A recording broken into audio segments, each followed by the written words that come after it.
Hello students, how are you? I hope you are fine at your places.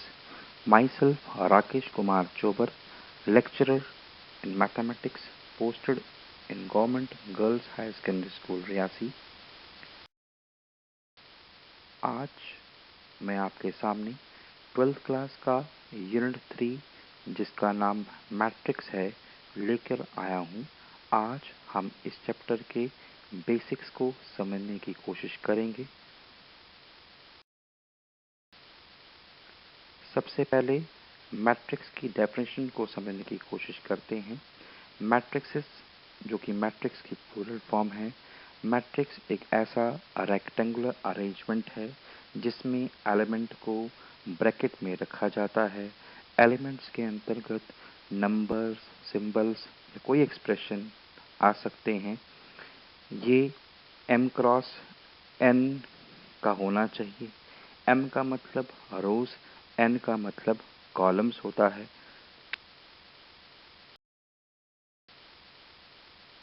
जैसे ये slide है, इस slide में आप देख रहे हैं कि जो मैट्रिक्स को कि जितने भी एलिमेंट्स को हमने ब्रैकेट के अंदर रखा हुआ है उसे बोलते हैं मैट्रिक्स एलिमेंट्स बोलते हैं। जो रो 1 जो है आपको नज़र आ रही है, रो 1 में A11, A12, A13 के एलिमेंट्स हैं। रो 2 में A21, A22 और A23 के एलिमेंट्स हैं। रो 3 में A31, A32 और A33 के एलिमेंट्स हैं। इसी तरह से कॉलम 1 में A11, A21, A31 है। कॉलम 2 में A12, A22, A32 है। इसी तरह से कॉलम 3 में A13, A23 और A33 है। ये पूरा मैट्रिक्स में मैंने कहा कि m क्रॉस n मैट्रिक्स है। m means row, n means column. पहले हमेशा रो होता है, बाद में हमेशा कॉलम होता है। जैसे मेरा नाम राकेश चोबर है, पहले हमेशा राकेश आएगा और बाद में चोबर होता है। इसी तरह से m मीन्स पहले रो और n मीन्स कॉलम्स। ये जो m और n है ये इसका ऑर्डर है और जिसको हम डायमेंशन ऑफ द मैट्रिक्स भी बोलते हैं।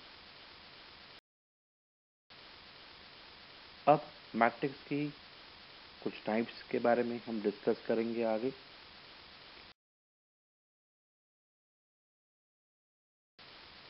सबसे पहले रो मैट्रिक्स है। ये ऐसा मैट्रिक्स है जहाँ पे हमारी एक रो और कॉलम चाहे जितने मर्जी हो जाएं। जैसे ये एग्जांपल है, ये 1 क्रॉस 3 का मैट्रिक्स है। ये 1 क्रॉस 3 का रो मैट्रिक्स बना। क्यों बना? क्योंकि इसमें 1 मीन्स रो, 3 मीन्स 3 कॉलम्स हैं। एक रो और 3 कॉलम्स हैं। आपके सामने पिक्चर में दिख रहा है कि मैट्रिक्स की फॉर्म में ब्रैकेट में एलिमेंट रखे गए हैं। 3, 10, -1 रखा गया है। इसमें आपकी एक रो क्योंकि ये हॉरिजॉन्टल डायरेक्शन में है और 3 कॉलम्स वो वर्टिकल में होते हैं। अब है कॉलम मैट्रिक्स की। कॉलम मैट्रिक्स वो होता है जिसमें हमारा एक कॉलम हो और रोज चाहे जितनी मर्जी हो जाए। जैसे इस स्लाइड में एक 2 क्रॉस 1 ले रहा हूँ और एक 3 क्रॉस 1 ले रहा हूँ। जो ए है वो 2 क्रॉस 1 है और जो बी है वो 3 क्रॉस 1 है। अब बी 3 क्रॉस 1 क्यों है? क्योंकि इसमें 3 रोज हैं और एक कॉलम है। ए 2 क्रॉस 1 क्यों है? क्योंकि इसमें 2 रोज हैं और एक कॉलम है।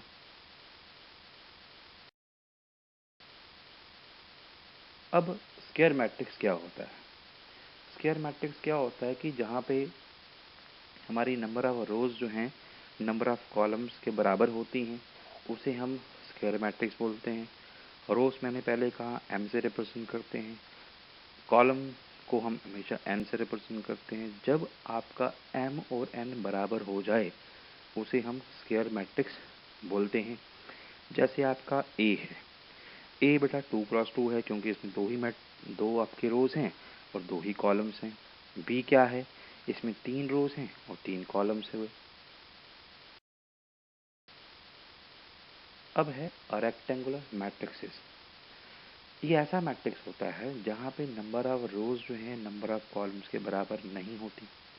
m जो है n के बराबर नहीं हुआ, तो इसमें आप देख रहे हैं 2 रोज हैं, मतलब m इसमें 2 आया और 3 कॉलम्स हैं, n इसमें 3 आया, मतलब n m जो है वो आपका n के बराबर नहीं हुआ, इसलिए वो रेक्टेंगुलर मैट्रिक्स बन गया। एक होता है नल मैट्रिक्स। नल मैट्रिक्स एक ऐसा मैट्रिक्स होता है जहाँ पे हर एलिमेंट क्या हो, 0 हो, उसे हम नल मैट्रिक्स बोलते हैं।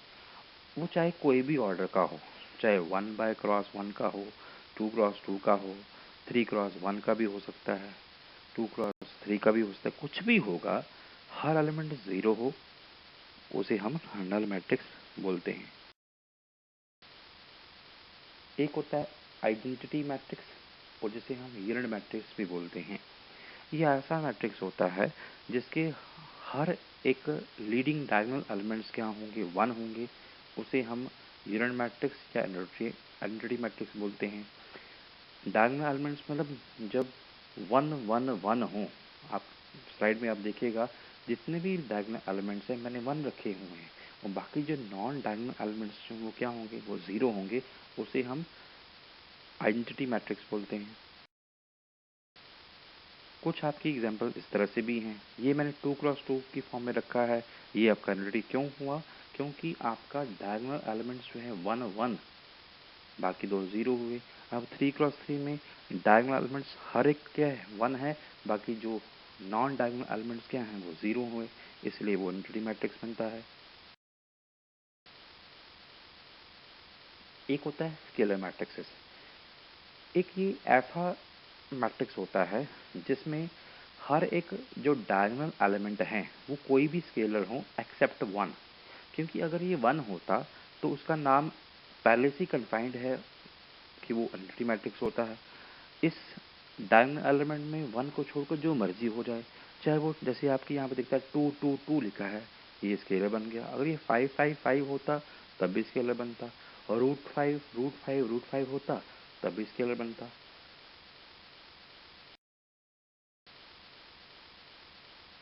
अब एक होती है स्केलर मल्टीप्लिकेशन की बात करते हैं।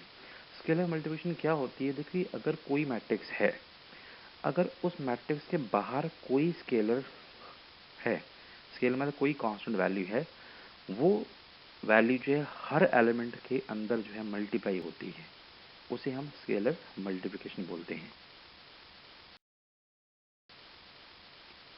एक होता है डायगोनल मैट्रिक्स। डायगोनल मैट्रिक्स ऐसा मैट्रिक्स होता है जिसमें कि पहली बात वो स्केयर होना चाहिए, स्केयर मैट्रिक्स होना बहुत ज़रूरी है। उसके बाद डायगोनल एलिमेंट्स रहते हैं, कोई भी नंबर हो सकता है, लेकिन आपके जितने भी नॉन डायगोनल एलिमेंट्स हैं, मतलब जो डायगोनल एलिमेंट को छोड़कर बाकी जितने भी एलिमेंट हुए वो 0 होंगे, उसे हम क्या बोलते हैं, डायगोनल मैट्रिक्स। और ये इसको हम डायगोनल ऑफ जो भी डायगोनल एलिमेंट होंगे उसमें ब्रैकेट में लिख देते हैं, डायगोनल 184 जैसे आपकी वहाँ पे उसको मैंने कहा, उसको पहली वाली मैट्रिक्स फॉर्म को मैं इसको ऐसे भी लिख सकता हूँ।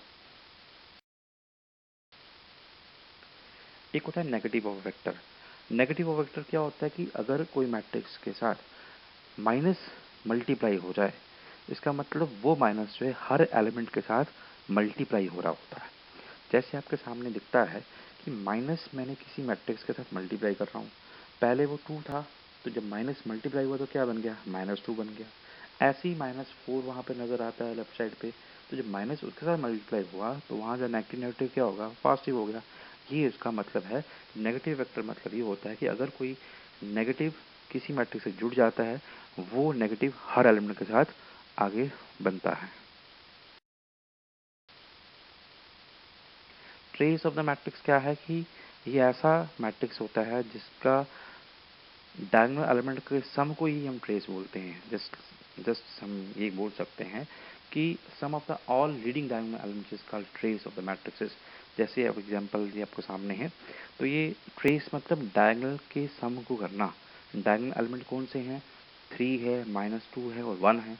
इन तीनों का सम देख लीजिए क्या बनता है, 2। तो इस मैट्रिक्स का ट्रेस क्या बन गया, 2। एक होता है upper triangular matrixes.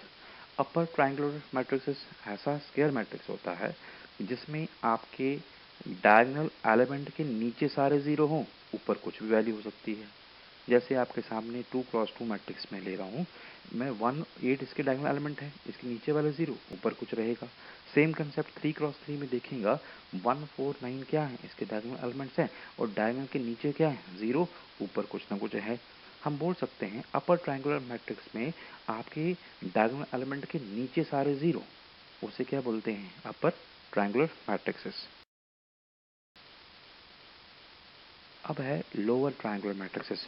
Lower triangular matrix का मतलब क्या होता है कि डायगोनल एलिमेंट के ऊपर 0, बाकी सभी कुछ वैल्यू हो सकती हैं। जैसे ए आपको दिखता है 1 5 के ऊपर सब 0, बी में क्या है 1 5 9 के ऊपर सब 0, वो क्या बन गया, लोअर ट्रायंगुलर मैट्रिक्सेस। तो अभी तक जो हमने सीखा, हमने क्या पढ़ा, रो मैट्रिक्स मतलब जो हॉरिजॉन्टल डायरेक्शन में होगा, कॉलम मैट्रिक्स जिसको वेक्टर मैट्रिक्स भी बोलते हैं, वो वर्टिकल डायरेक्शन में होता है। जीरो मैट्रिक्स का मतलब नल मैट्रिक्स भी होता है, जो हर एलिमेंट जीरो होता है। डायगोनल एलिमेंट्स में क्या होता है, जो डायगोनल एलिमेंट अलग अलग रहते हैं, बाकी नॉन डायगोनल एलिमेंट जीरो होते हैं। स्केलर मैट्रिक्स का मतलब सभी एलिमेंट सेम रहेंगे, बाकी सभी जीरो। यूनिट मैट्रिक्स का डायगोनल एलिमेंट क्या होगा, 1, बाकी सभी जीरो। अपर ट्रायंगुलर मैट्रिक्स में क्या होता है, डायगोनल एलिमेंट के नीचे 0, बाकी सभी ऊपर कुछ नहीं वैल्यू रहती है। लोअर ट्रायंगल में मैट्रिक्स में आपके डायगोनल एलिमेंट से ऊपर 0, बाकी कुछ न कुछ रहेगा। अब हम बात करते हैं एडिशन ऑफ टू मैट्रिक्सेस की। देखिए, ऐड करना हो, सब्ट्रैक्ट करना हो, इन दोनों को ऐड और सब्ट्रैक्ट तभी पॉसिबल है, पहले इन दोनों का ऑर्डर देखा जाता है। ऑर्डर सेम होना चाहिए। जैसे स्लाइड में हम देख रहे हैं, पहला मैट्रिक्स 2x2 का है, दूसरा मैट्रिक्स 2x2 का है, दोनों का ऑर्डर सेम है। जब ऑर्डर सेम हो जाता है तो कॉरस्पॉन्डिंग एलिमेंट ऐड होता है। जैसे वहाँ का 3 है, अगले मैट्रिक्स का 4 है, 3 + 4 अगला वहाँ पे क्या बन जाता है, 7। ऐसे ही 8 है, 8 उसका क्या है, 0, 8 + 0 क्या होगा, 8, वो 8 बन चुका है। ऐसे 4 है, 4 उसका पहला, 4 + 1 क्या होगा, 5, वो 5 बन गया। ऐसे ही हम एडिशन को करते हैं। इसी तरह से एडिशन ऑफ टू मैट्रिक्सेस होता है। एडिशन में ये 3x3 के मैट्रिक्स के फॉर्म का लिखा हुआ है। 3x3 में वही मैंने पहले कहा, कॉरस्पॉन्डिंग एलिमेंट्स ऐड होते जाएंगे, वो रिजल्ट उसका बन जाएगा, ऐड कर सकते हैं आप। सब्ट्रैक्शन ऑफ टू मैट्रिक्स का भी वही कंसेप्ट है।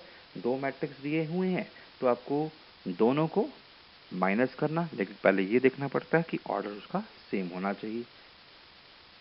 आपके सामने क्लियर है। ऐसे ही ये स्लाइड 3x3 के हिसाब से है। इसमें 3x3 दिया है तो उसका मतलब ऑर्डर सेम था, माइनस आप कर सकते हैं। ये मल्टीप्लिकेशन ऑफ टू मैट्रिक्स होता है। पहला स्टेप मल्टीप्लिकेशन जो है मैट्रिक्स में, ऑर्डर मैटर नहीं करता, वो ज़रूरी नहीं है वो स्क्वायर मैट्रिक्स हो। हालांकि मैंने इसमें लिया हुआ है, वो हमारी मर्जी होती है, मैं स्क्वायर लूँ नहीं लूँ, तब भी हो जाता है। देखिए, आरसी अप्रोच, आरसी अप्रोच मतलब पहले रो धन कॉलम, मतलब R1 को C1 से करो, R2 को C2 1 से करो। सेम कंसेप्ट, R1 को C2 के साथ, R2 को C2 के साथ। मतलब क्या है, आप यहाँ देख रहे हैं, 1 को पहले 5 से मल्टीप्लाई किया, प्लस देन फर्स्ट रो का सेकंड, उसको मैंने 0 से किया। सेम कंसेप्ट, 3 को मैंने 5 से किया, 4 को मैंने 0 से किया, पहला कॉलम को मिड हुआ। उसी तरह से जो फर्स्ट R1 है, मतलब 1 2 को मैंने 6 और 7 से मल्टीप्लाई करना है, और आपका 3 4 को मैंने 6 और 7 से मल्टीप्लाई करके दिया। उसके बाद जो रिजल्ट बना वो उसका सोल्यूशन बनेगा। एक होता है transpose of A matrixes. Transpose of matrix क्या होता है कि हम इंटरचेंज कर दें, रोज को कॉलम बना दें, कॉलम्स को रोज बना दें। जैसे यहाँ पे है 2x3 पहले था, 2x3 को जब हम ट्रांसपोज करते हैं वो 3x2 बन जाता है। जैसे आपके सामने स्लाइड है, 6 4 24 था, वो है रो, जो ट्रांसपोज करेंगे कॉलम बन जाएगा, वहाँ पे कॉलम बन चुका है। 1 -9 8 जो लेफ्ट हैंड साइड में है वो रो था, वो R2 है, जो वहाँ जाएगा तो क्या होगा, कॉलम C2 बन जाएगा। एक होता है सिमेट्रिक मैट्रिक्स। सिमेट्रिक मैट्रिक्स ऐसा मैट्रिक्स होता है जिसको ट्रांसपोज करने के बाद दोबारा से वही आ जाए, उसे बोलते हैं सिमेट्रिक मैट्रिक्स। सिमेट्रिक मैट्रिक्स में ए ट्रांसपोज जो है वो ए के बराबर आना चाहिए, उसे बोलते हैं सिमेट्रिक। आपके सामने एग्जांपल है, ये सिमेट्रिक को हमने शो किया है कि देखिए सिमेट्रिक मैट्रिक्स की खासियत ये होती है कि जो डायगोनल एलिमेंट जो मर्जी हो, लेकिन जो आप देख रहे हैं 5 5 सेम रखा गया है, वहाँ पे ऊपर 1 रखा है तो नीचे 1 रखा गया है, 3 और 3 के साथ सेम रखा गया है, उसे हम सिमेट्रिक मैट्रिक्स बोलते हैं। जैसे ये आपके सामने स्लाइड है, ए हमें कुछ भी दिया, हमने ट्रांसपोज निकाला, देखो ए डैश की वैल्यू दोबारा से वही आ गई, तो ए डैश ए बन जाएगा, उसे हम सिमेट्रिक मैट्रिक्स बोलते हैं। एक होता है skew symmetric matrix. Skew symmetric matrix ऐसा मैट्रिक्स होता है जब ट्रांसपोज करने के बाद नेगेटिव ऑफ ए आ जाए, उसे हम स्क्यू सिमेट्रिक बोलते हैं। और स्क्यू सिमेट्रिक की खासियत होती है कि स्क्यू सिमेट्रिक में जितने भी लीडिंग डायगोनल एलिमेंट्स होते हैं वो सभी के सभी 0 होते हैं।